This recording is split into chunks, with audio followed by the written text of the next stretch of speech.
The Chiefs, they've lost 3 of their last 4, such a strange sentence. That one win coming against the Patriots, how do they turn things around at this point? Are you using the word salvage as it pertains to their season? Salvage? I wouldn't say salvage. I would say not one particular word. I would say this to Chiefs Kingdom. Everything will be okay in the end. And if it's not okay, then it's not to end. What does that mean? Stay positive. Everything we want is still right in front of us, right? Now, we may have to swim through some swamps, walk over some hot coals, but everything we want is still right there in front of us. How do we correct things? How do we salvage things? I think it starts at the top with Matt Nagy. I don't really know the guy, so this is all speculation, but what I do know is this. When Eric Bieniemy was there, we didn't have this lack of discipline. We didn't have guys not lining up. We didn't have guys dropping a league-leading 25 passes. We had none of this. So is it Nagy? Is it Bieniemy? I don't know. But I would like to start there. Starts at the top, right? You're the offensive coordinator. You, besides Juju Smith-Schuster leaving, are the only change in this Super Bowl winning offense. So it must be you. Get these guys in order. Secondly, Patrick Mahomes, I love you. You're my favorite quarterback. But I think you need to fall in love with the mundane. Yes, for 5 years we have been used to the big plays to Tyreek, to Kelce, and all of that. It's time to be check down Tom Brady. Fall in love with the swing route, the check downs. These plays have been there for the taking, and that's pretty much what we need to get back to, right? Check down. When it's there, take it. Don't look for the big play. Just get a rhythm. If it's a 5-yard check down, throw it to him. And then the last thing, I'll end on this.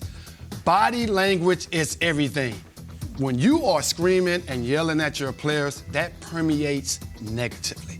When you have what you have had in the first 5 years, that poker face, we know we're going to win this in the end, that permeates positively. Get back to being positive and not so, on the sideline with your guys. You're at home on Christmas Day, obviously a Chiefs legend, and you're watching Kelce throw his helmet and Mahomes screaming at the lineman and then not giving a pat on the back, screaming at the lineman and then moving on to the next. You know what I thought about? Yeah. It's like my little kids running around here on Christmas Day. We've got you a Christmas tree full of presents and you're acting like spoiled little brats. These guys know I love them. So as a friend, as a brother, I have to call you out. This is not a good look. I'm watching the game with my kids. My daughter loves Patrick Mahomes and Travis Kelce. And you're acting like that? Come on, guys. Be better, and I think the team would be better. A couple weeks ago, we saw Patrick Mahomes really begin this behavior that we had not seen from him before at the end of the game with the call that was not a call, and then he had to walk it back a little bit a couple days later. Do you find that this body language maybe started then with him, just his frustrations and everything that's come out this season? I'm going to be honest. I watch a lot of sports shows. I watch you guys a lot of shows. I felt like the first 13 weeks, he was trying to protect his guys, right? Yeah. Everyone knew what the issue was, and he was trying to protect his guys. And then the media started saying, no, call these guys out. I can't say for sure, only he knows, but it seems like as the chirps got louder for him to call these guys out, he started calling these guys out. Well, that was part of Bieniemy's role in Kansas City. He was an accountability guy. Bieniemy was a disciplinarian. He was not everyone's best friend. We've had LaShawn McCoy on this very show saying he wasn't the warm and fuzzy type, and he and I didn't gel necessarily. That was what Bieniemy's role was. He was the bad guy in a lot of ways. Andy was the good guy, and here it is. And then Eric Bieniemy would come in and tell you like it was. I think they do miss that. I think that someone needs to fill that role. I think that's a real spot in a coaching staff. Someone who's not just going to be your best pal, someone who's going to go there and tell you what you're doing wrong, and then hold you accountable for it. I also would go back to this. They have the second-ranked defense in the league. They're going to be in these games. They also have a Hall of Fame quarterback, a Hall of Fame tight end, and a Hall of Fame first-ballot head coach. I wouldn't write them off yet. No way. No. Their defense is not like the old Chiefs defense where they're giving up 35 points and you have to pray that Mahomes saves the day. Their defense is clearly the better unit this season. So that is a nice luxury to have. If they get in a playoff game and it's on the road in Baltimore, if it's on the road in Miami and it's a divisional round, or even in the first round, if they have to host a Buffalo or a Cleveland, it's going to be a one-score game. Are you picking against Mahomes, Kelce, and Reed in that situation based on what they've been through in the recent Januaries? I'm not sure I am. As much as I love Tua and Tyreek, and as much as I love what Lamar and Todd Monken have going on, if it's a one-score game in January and it's on the road or if it's at home, I might still be taking Mahomes and Kelce and Reed just because of the institutional knowledge they have, and the defense is the reason why. They're going to keep them in that game. So Is it salvageable? Yes. Does someone need to start making sure everyone takes accountability?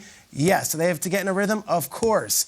But the season is absolutely still salvageable. They're a playoff team. No doubt about it. And I don't know if I'm picking them with the way they've played as of late. You just said they've lost 3 out of the last 4, the only win coming against the New England Patriots, a team that is struggling this season. As you look at this Chiefs offense, and you talked about Mahomes' frustration, we saw Andy Reid's frustration at the end of that Buffalo Bills game.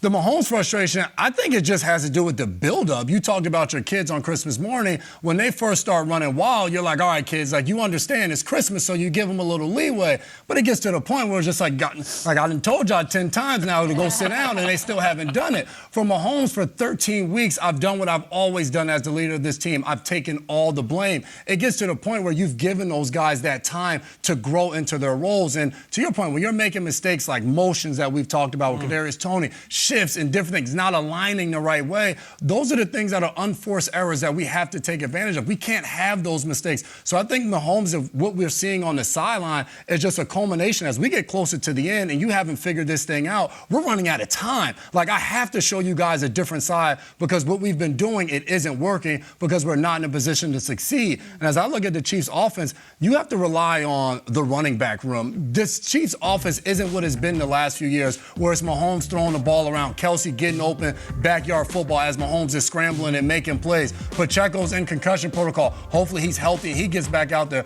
Clyde Edwards-Helaire against the New England Patriots went off in the absence of Pacheco. You have Jerick McKinnon to kind of do it all back. You have to take the ball out of the hands of Mahomes every single play and ask him to do so much, because they don't have the supporting cast for him to do that. We've witnessed that for the last several weeks. Hand the ball off and play good defense. That is the formula to me for this team to get to where they want to get, because the running back room is where the reliable players are. So go to those guys late down the stretch. We've had 17 weeks now to develop who our guys are. You know who they are. Get them the ball and let them do their thing. Not the wideouts. It's not them. It's not them. Maybe next year, maybe two. I feel like a lot of Patriots teams, it wasn't the wideouts. Right. It was Gronk and it was the running backs. And you found a way to put the ball in those guys' hands and dominate and lean on the defense. It's okay.